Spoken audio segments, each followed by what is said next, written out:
edhe kjo 4 miliard, 4 milion euro për një koncert. Mos bini dhe ju tani në këtë se ju unë dua shumë atë koncert dhe nuk ka njerëz të afërt mi kanë qenë në koncert dhe kanë bërë shumë mirë që ka vajtur. Dhe i bën shumë mirë kulturës shqiptare që vjen një me famë si West. Dhe ju nuk jeni sot koshient që ato para që i dhurojnë këtij koncerti kthehen mbrapsht në buxhetin e shtetit në momentin që ngjarja ndodh. Ma thujnë qik në ekonomi. Si. Tani, fillu me provimin. Si kthehen tani, se kanë gjurë këtë kthehen në taksa. Tani kthehen. Por atje kishte vetëm një plateni, ishin 1.000 norvegjez, më tha dikush me, 1.000 norvegjez.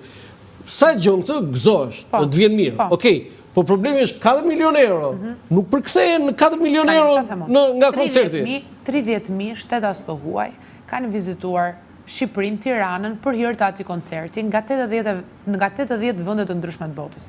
Tani juve ju apret mendja që këta kanë prerë vetëm biletën dhe nuk kanë konsumuar asnjë shishe ujë në Shqipëri, tani po e marr pak banale situatën. Shteti merr taksën asaj, nuk merr fiton. Tani unë po ju them. Ku është në arkën e shtetit? Tani unë po ju them. Gjithë shpenzimi që këta kanë bërë në Shqipëri, në hoteleri, në ushqim, në turizëm, sepse ju ka shumë operator turistik cilët kanë dalë dhe kanë thënë po, shumë të huaj kanë vendosur që bashkë me Kanye Westin të bashkojnë edhe qoftë një plazh 2 ditor në jugun e Shqipërisë, qoftë një vizitë në Gjirokastër apo në Berat, apo kudo ku mund të jenë këto vendet që dhe janë promovuar më shumë në TripAdvisor e në sajtet të ndryshme të turizmit në botë, dhe kanë dashur që të jetë ai një moment për ta njohur Shqipërinë. Përveç shpenzimeve që ata kanë bërë në të gjithë këtë rrugtim, pa tjetër që edhe reklama që ata kanë bërë për hir të kësaj vlen shumë më shumë se ai 4 milion euro, i cili për ta sqaruar me 1 milion herë të tjera nuk është marrë nga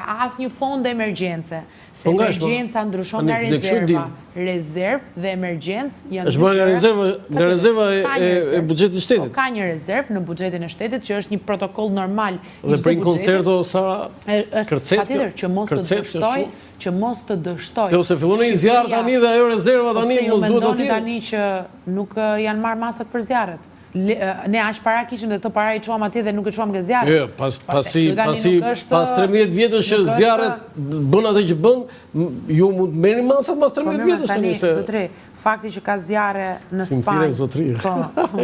Fakti që unë bëj kritika ti më largon, ëh, bëj zotri. Jemi më afër se kur. Kjo është mungesë reflektimi, zonja Mila. Jemi më afër se kur.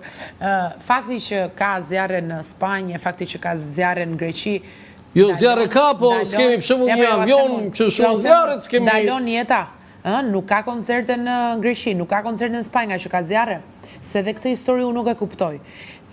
Dalin këta pseudo-protestuesit edhe aq para t'i çojnë spitaleve.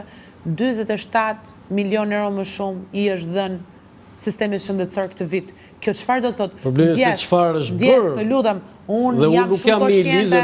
Nuk e mohoj gjithë atë që është bërë, po ka gjëra më të rëndësishme sa. Unë jam shumë konciente sot. Dhe kur bëjmë një renditje, ai koncerti është më. Unë jam shumë konciente sot për gjithë problemet që ka shëndetësia, meqense është rasti që dhe na përdoret më shumë kundër.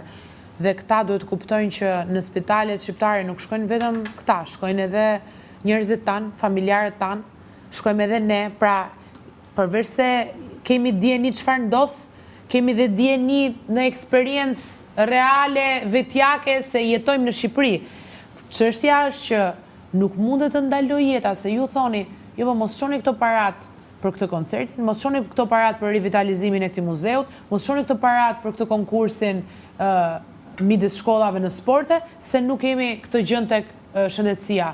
Nuk funksionon shteti që gjithë buxhetin e shtetit e çojmë tek shëndetësia, sepse nuk është jeta kjo.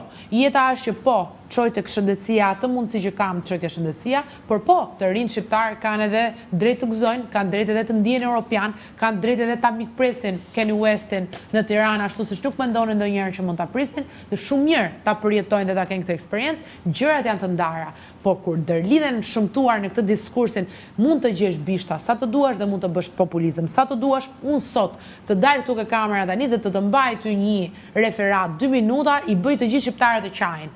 sepse ju them se si... Qa thua? Po ju i them tani se si duhen këto para për ilaçe dhe nuk duhen për Kanye Westin. Kjo është një retorikë e cila kushdo që ta thot, do t'i emocionoj shqiptarët, se është një plagë aty që të dhëmë, se shumë ata që na ndjekin kanë një të afërmin e tyre në spital, mund të kenë një eksperiencë të keqe në vete që e kanë si peng, ka shumë, po tani të luajmë me emocionet e shqiptarëve, këtu kemi ngelur, po duam luajmë me emocionet, luajmë, por e vërteta nuk është kjo, dhe realiteti nuk është ky.